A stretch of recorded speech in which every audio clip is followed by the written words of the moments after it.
Hi everyone, I'm Chloe and welcome to Mentors Connect. Before we get started with today's podcast episode, make sure to smash the like button, drop a subscribe, and now let's meet today's mentor.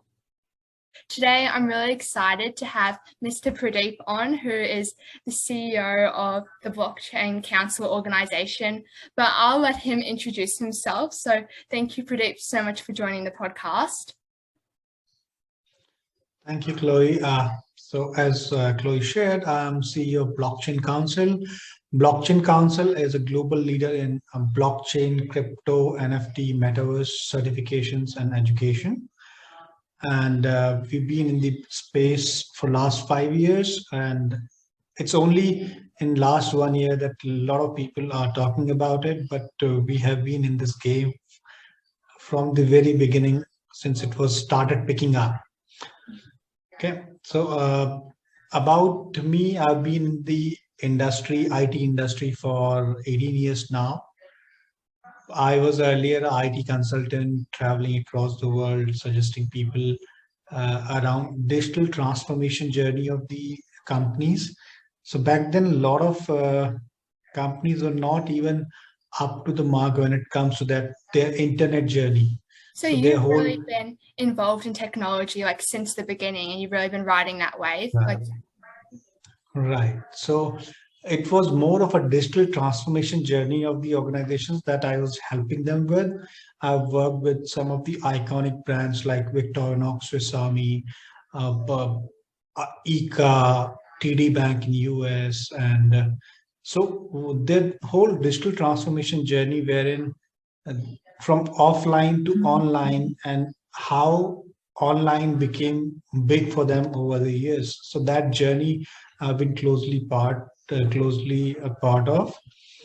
And then last year, so after working for almost a decade in the IT consulting field, the entrepreneurship bug also bit me, and I also wanted to ride that wave. Back in 2015, I was in Sweden, and I decided that okay, let me try to build something of my own. So I started a few companies with friends, had a good ride, and so there came a point in my life where I had to make a decision where my future would be, and I wanted to dedicate my rest of the career journey in the digital industry only, and that's where I decided to switch gears and moved on from my previous businesses, which were going more on the regular offline brick and mortar models. And that's 2 years back, I was thinking which of the industries to pick. And I was really fascinated with the whole concept of decentralization of information, how the Web 2.0, Web 1.0 used to work. I have been part of that journey, and I had two choices. One was to continue with the existing, internet shape and do something in that space, or work on something which is entirely a new game for me as well. And I did the research, and I found it really fascinating that how everything can change in a way that we perceive whole internet or whole geographies and organizations per se. So everything can change with this industry. So I decided to work in this space only, and that's when I met with the founder of Blockchain Council, worked for as a consultant for some time, and then got elevated to chief growth officer in the organization, and then further elevated to CEO of the organization based on the excellent work that the company did under my leadership for a year and a half. And so that's the journey so far inside blockchain space and last 2 years of the career. If I take it back, as you shared, you would like to know more about the early years of education and career. So a lot of things have changed in terms of what's hot in the market, which path to take, what's more rewarding, what's more satisfying as you grow old. Uh, Rewarding, definition of rewarding also changes, right? So I used to be fine slogging 16 18 hours a day earlier, but now I am more inclined towards the output in lesser time. If I can give the same kind of output in half the time, I would probably pick that thing. Yeah. Right, so a lot of things have changed. So some of the things which have remained common is that the learning curve, the curiosity, the you have always been a very very curious person, and I realized in the early years itself that this learning journey cannot stop. To be able to excel, something else will come up and I'll have to learn it. So a lot of Especially in people I meet, technology, that's definitely true. right, if it's since technology touches every aspect of the life and businesses in general, you have to be up to date. So schooling, for example, the whole schooling business has changed drastically. The learning business has changed drastically. The banking industry has changed drastically. So those who have been in the forefront of learning new stuff, implementing new stuff, were the early gainers, and I was lucky enough to be one of those curious people who realized that okay, you need to learn new stuff all the time. And it's interesting you say And that, because you said you made that decision to go into blockchain and that area, or continue in, IT consulting. And obviously you took that plunge, and as you mentioned before, now it's really boomed this area. And so my question is, I have a question for you, is what role do you think like young people can do to really put themselves at the forefront of the next age, you can say, in digital world, in decentralization, in cryptocurrency, in the blockchain technology? yeah, so first and foremost thing is learning about it. You know, to not just jump because 10 people are going into it. There are so many other fields where one can excel without the help of blockchain and all this stuff, right? But then there will be certain pieces. For example, somebody is a very good painter, so very good artist. So he can, or that person can take the talent to next level by being aware about the whole NFT space. Right. So awareness is the first thing, that whether you want to come into this field or not, that comes very later. But do you know about the space? So that is the first thing. So one of the questions that I saw on a very high level, what you wanted to me to share, what is blockchain, right? So blockchain is nothing but a online register. Very simple terms, online register of entries. So records are being done there, and there is no centralized authority or centralized party who owns the those registers, those online registers where data is being entered. So this data can be about the transactions that we are making. So consider, for example, Ethereum blockchain. So it's a huge register on which entries are being made. So entries can be made about, say, transaction of Ethereum token from me to you, you to somebody else. So basically two addresses. And the beauty of it is that there is no central party who's governing that register. So there is no single party who can tweak that register. So once it is registered, that entry is made in that register, it cannot be changed, it cannot be altered. It is permanent nature, right? And so there comes a lot of use cases where this centralized authority concept that we had very much imbibed in ourselves is does not make a lot of sense.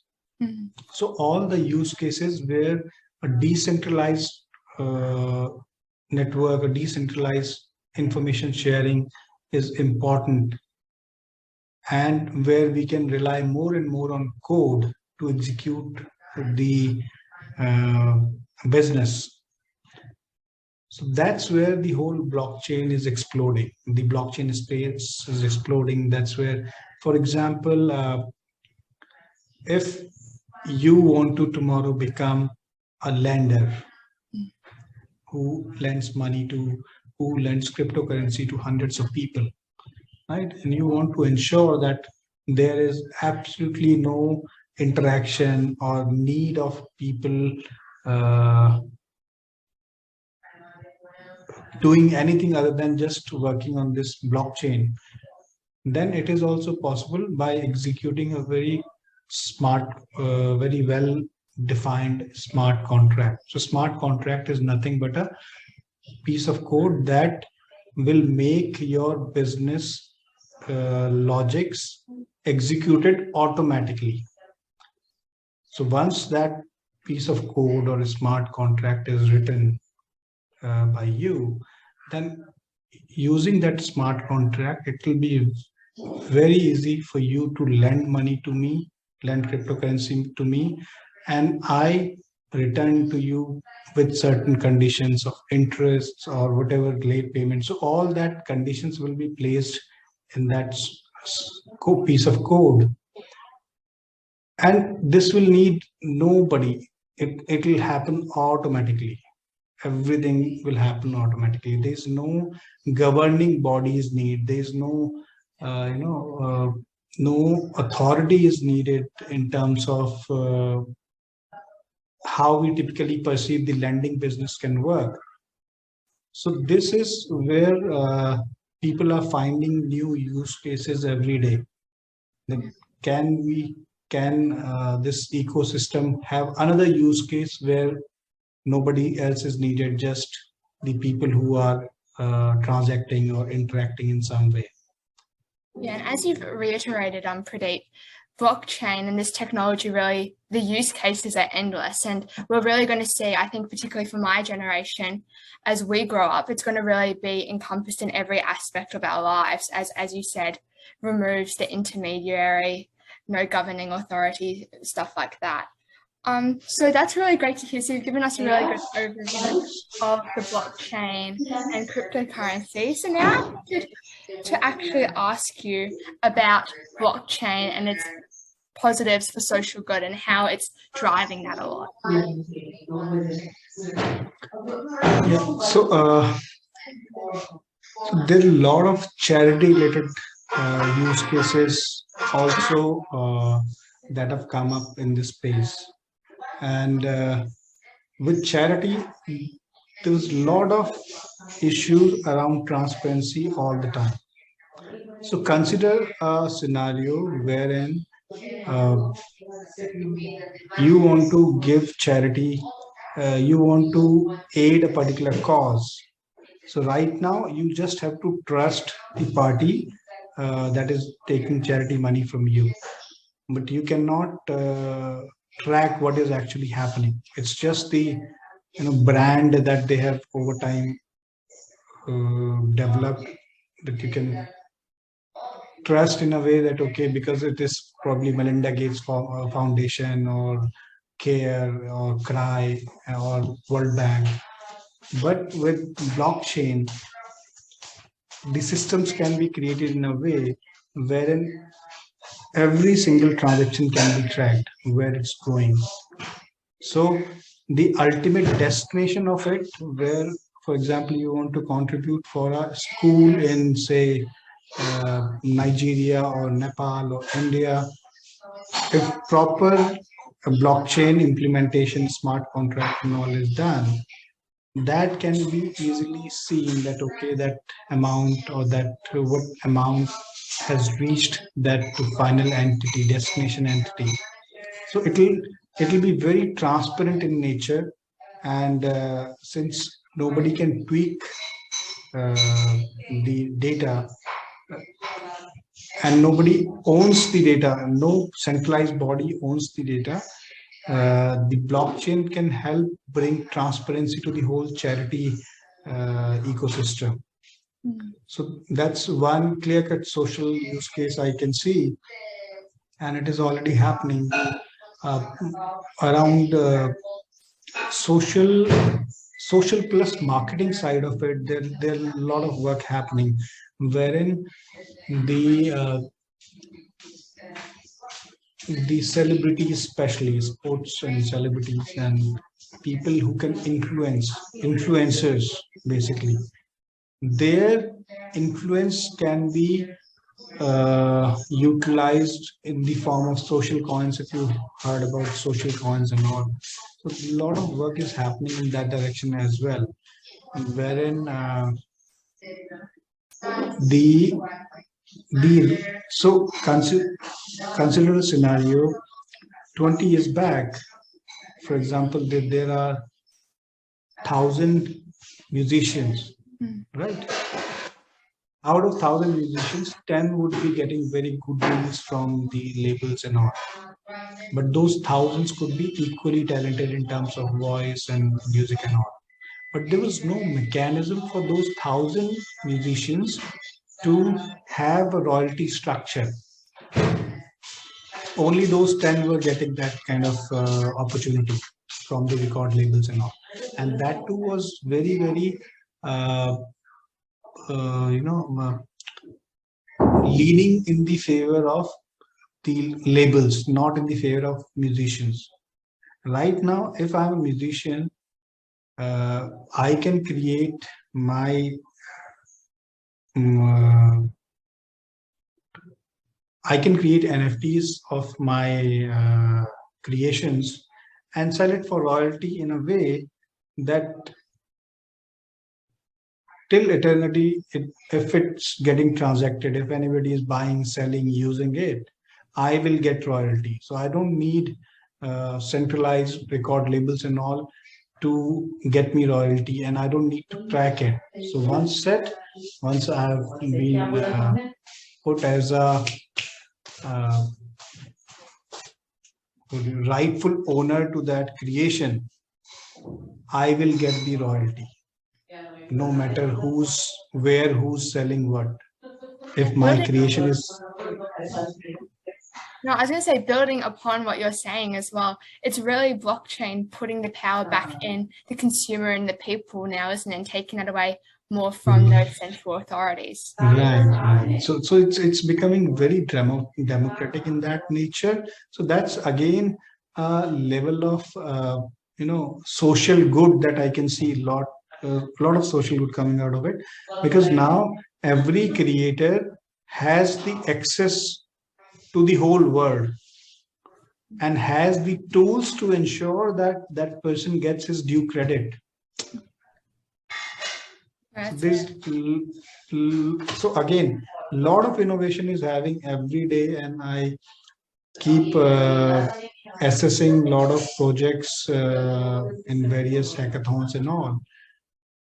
And right now we are only seeing just some of the popular ones in the form of coins and in the form of NFTs, but there are a lot of use cases which are happening silently in parallel, where I see it will change the industry drastically.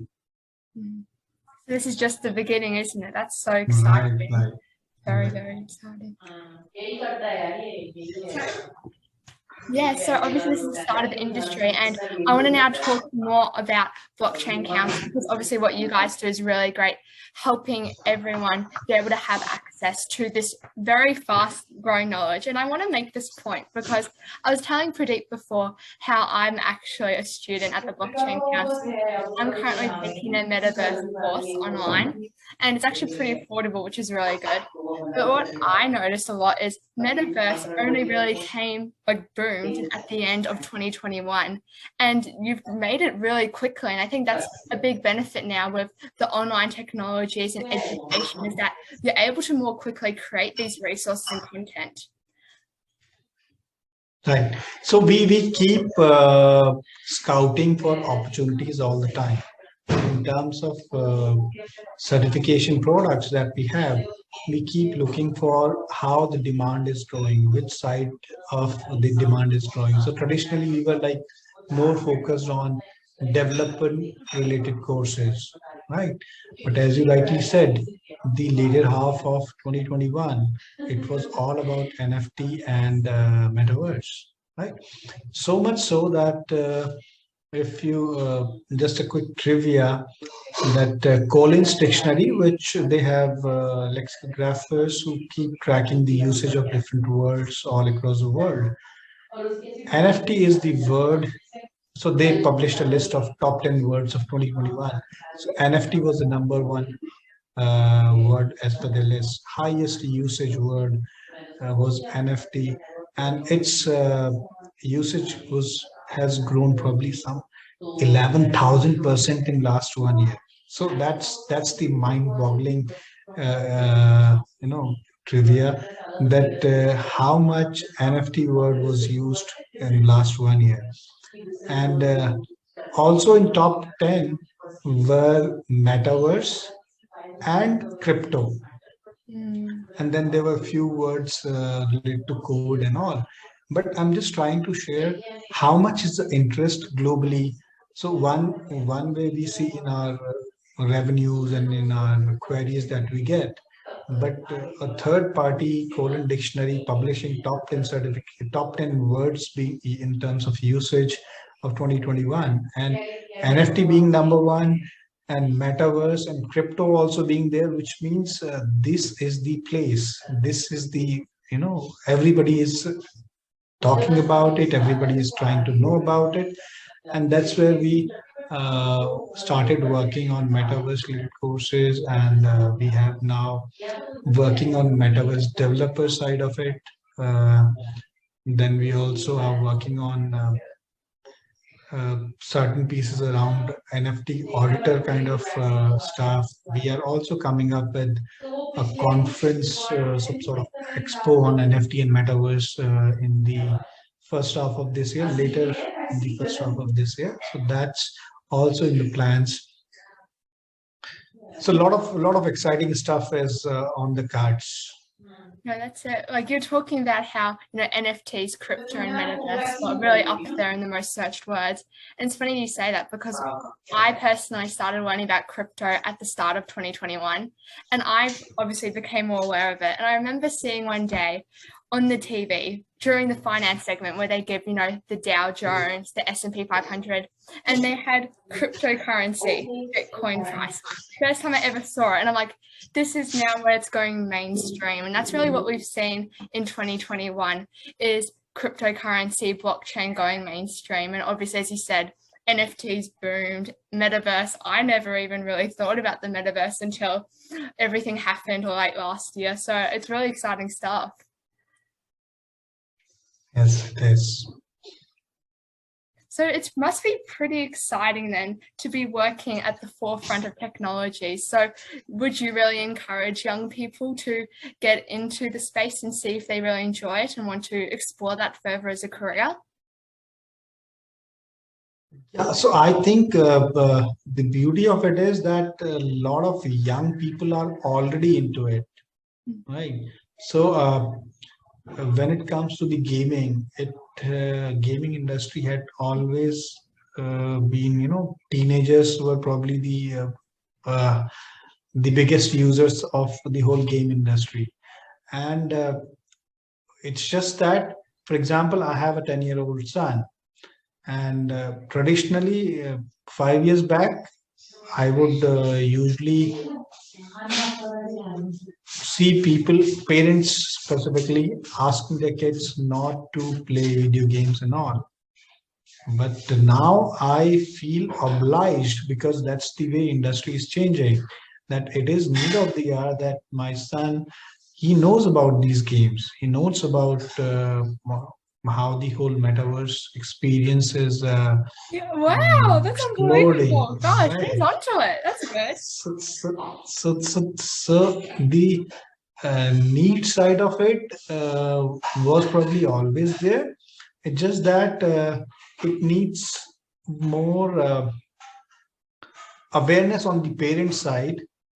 How can they uh, use that inquisitiveness and the curiosity of the kids in a way that it becomes a learning, it becomes a potential for careers. So teenagers and even younger ones, they are coming up with NFTs nowadays, right? So it is more and more becoming more and more mainstream. So I personally would commend the kids that they already have the interest. It's just that if some parents are not in line with what's happening in the industry, then probably they need to show a lot of stuff to their parents that okay, this is where it is going. And so much so, if you've heard of the story of the Ethereum founder Vitalik, Yeah, for so what sure. happened to him was he was playing some game. Maybe some details are missing, but the gist of it is that he was playing some game, and he was deep into that game where he had earned a lot of points and a lot of stuff he has amassed over some time. And then one day, something happened to that game, and all his whatever credits he had accumulated over the time, they were lost. They were gone. So he felt that there is a need of something which cannot be refuted like this, which cannot be changed by a central authority, gaming authority like this. And that's where the whole idea of Ethereum, came into play. And he's a very young guy. And Very young and he's when very he wealthy, everyone. He's worth billions and right, billions of dollars. Yeah. right, and when he started this whole Ethereum project, then probably uh, he was just a brilliant gamer back then. So a lot of good stuff that is coming in this space is coming from people who are very very aware and active in the gaming space, creative space, gaming space. So probably it's more for the parents that I would say that they need to see the other side of the picture, and for the kids to be able to show this side of picture to their parents. So a lot of parents will not be able to see it unless until kids also see it, right? So they understand that, kids understand that there are, what are the various huge potential around of just playing game is also a career nowadays, Yeah, no, that's it. right? Right.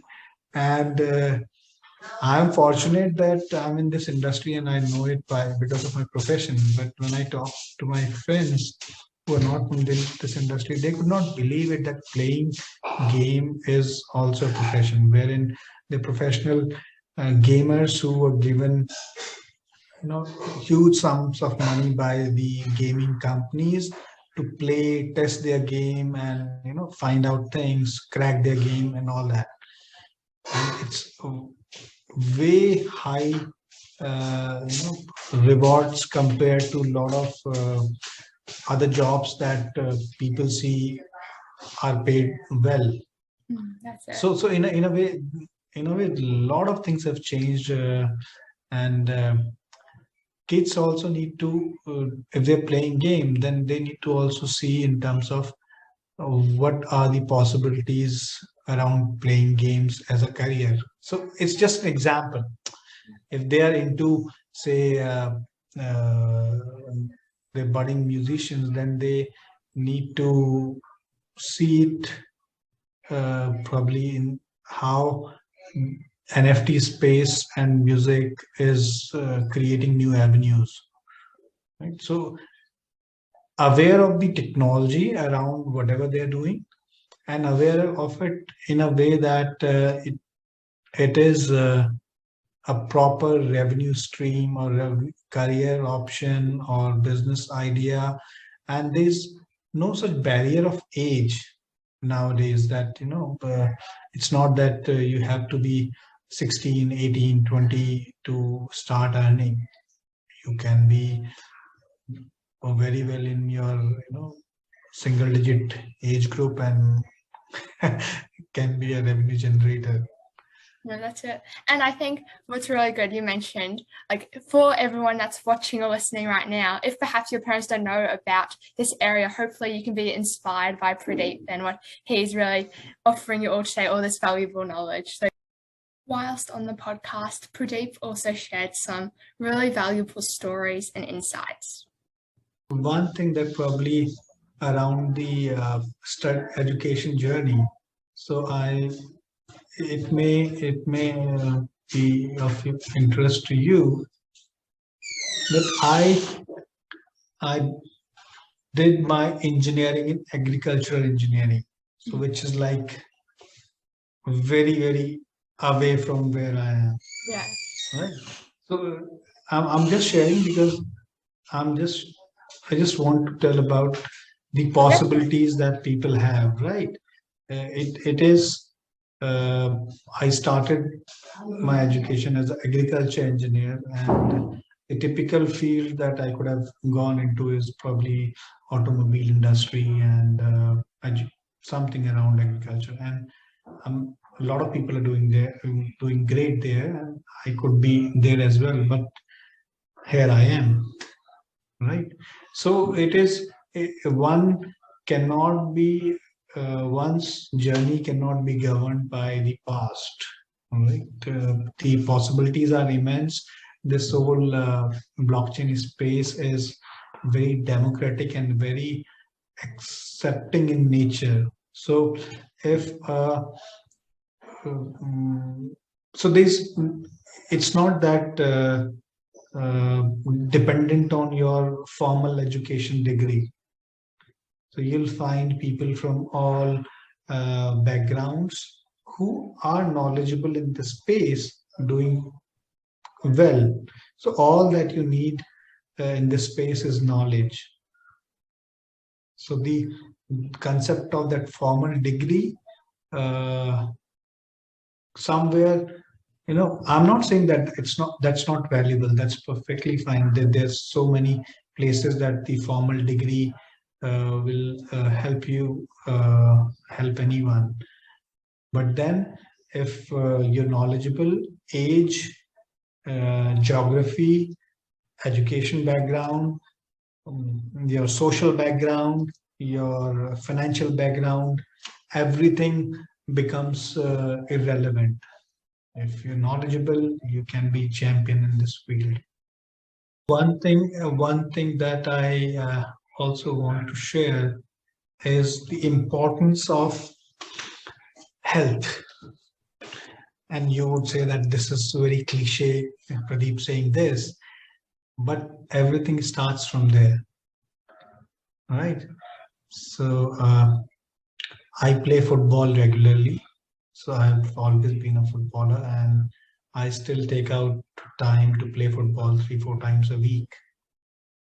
Right? And it's football for me. It can be anything else for anyone. But the idea is that being healthy.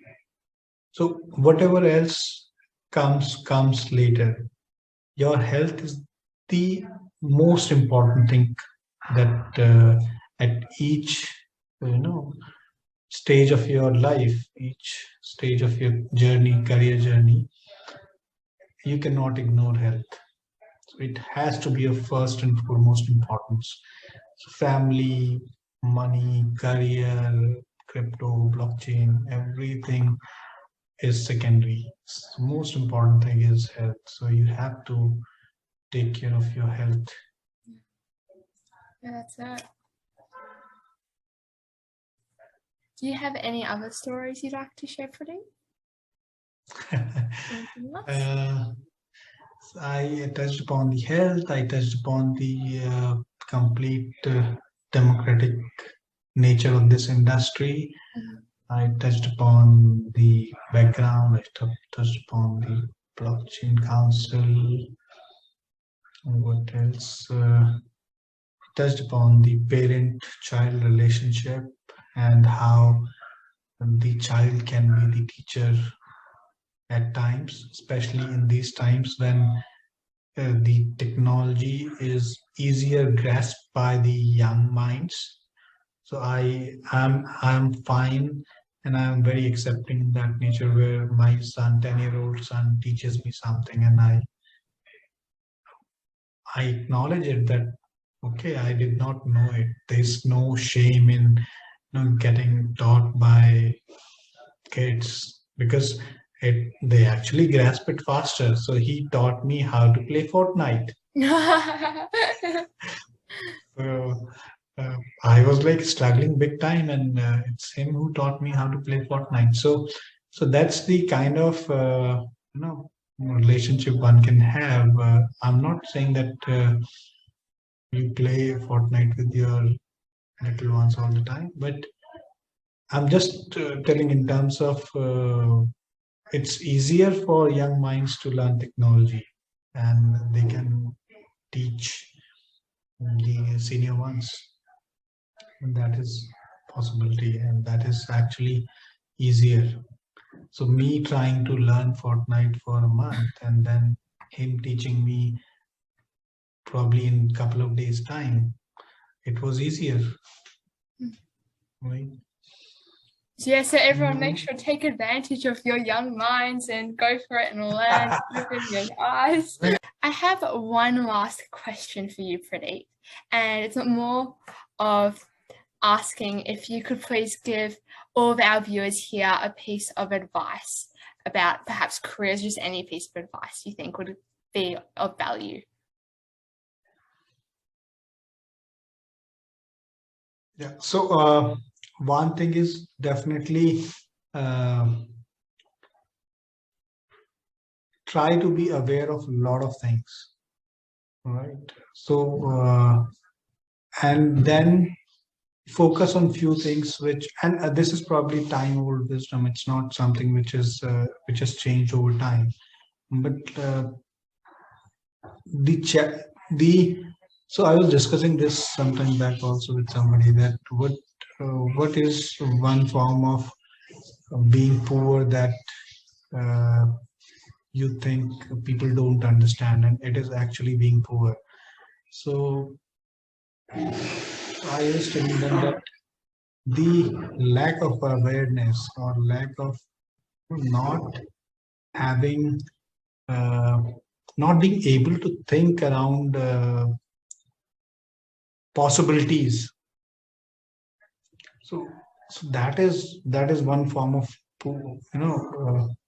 poorness, that I would say that okay, somebody is poor because they are not able to think of the possibilities, right? And to be able to think of the possibilities, one has to be aware. So we see a lot of for this blockchain space also, we see a lot of believers, a lot of non-believers, and a lot of curious people, right? So from uh, non-believers to believers journey, first step is to be curious about it, right? So as the learning journey is lifelong. It will just because you passed your school, it's not that you have arrived. Just because somebody passed from college, it's not that arrived. There'll be constantly uh, new things to learn. Technology is changing so very fast that every 6 months something huge, something new is there, and you have to be curious. You cannot be like that I don't care, because what is changing will make you care probably very soon, and then getting caught up later on that you're not aware about it, you lose on various fronts. So for example, a lot of CVs that we get for job profiles, get filtered.